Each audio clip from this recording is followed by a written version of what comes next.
But let's go into the deal coaching conversation now. So we're in that meeting, we're having a deal coaching conversation. What does that structure look like? So, I have 7 questions that we've got an amazing amount of data that the more in depth your reps can go on these 7 questions, and you can actually even create a checklist. You can put it, we have a product called Deal IQ that can sit inside your CRM, or you can use it in a workbook, but it really facilitates it. Each one of these 7 questions have 5 sub-questions.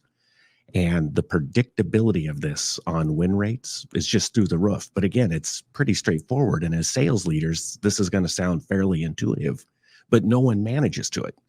And if I just take a quick walk down them, it's as simple as, okay, first imperative, who's the buyer? In a lot of complex selling, you don't even get to the buyer, but the rep has to know who's committing the organizational capital. And if you can't get to them, what's the strategy to make sure that our influencers are actually having an impact and sort of carrying the water for us to influence that buyer? Second one, again, is a whole series of questions and thoughtfulness with the rep on who are all the influencers in this deal? Can you map them out? How is each one of them participating in the deal? How do they feel about our solution? Are they advocates? Are they blockers? Are there red flags there? There's just, again, all of a sudden, just the thoughtfulness of making the rep think through that and think through it in a safe, conversational way is incredibly powerful. Third one, who we're competing against. Why would we win? Why would we lose?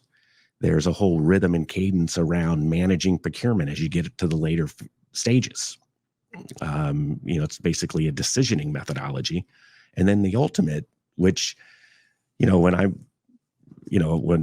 I've run a lot of companies, and whenever I get the call from the rep that's on the road that says, Troy, just amazing call. Say, okay, tell me about it. And, how this conversation goes in most organizations is they loved the demo. They loved our solution. Great relationship connect. They love the Royals. I love the Royals. I got this. He wore brown shoes. I wore brown shoes. Everything's good. I got this, boss. That's good, because it's like we just spent $20 million on R&D. I hope they like the demo. Yeah. But by the way, what if I called that person up that you just met with and said, was our sales process so good you would have paid for it?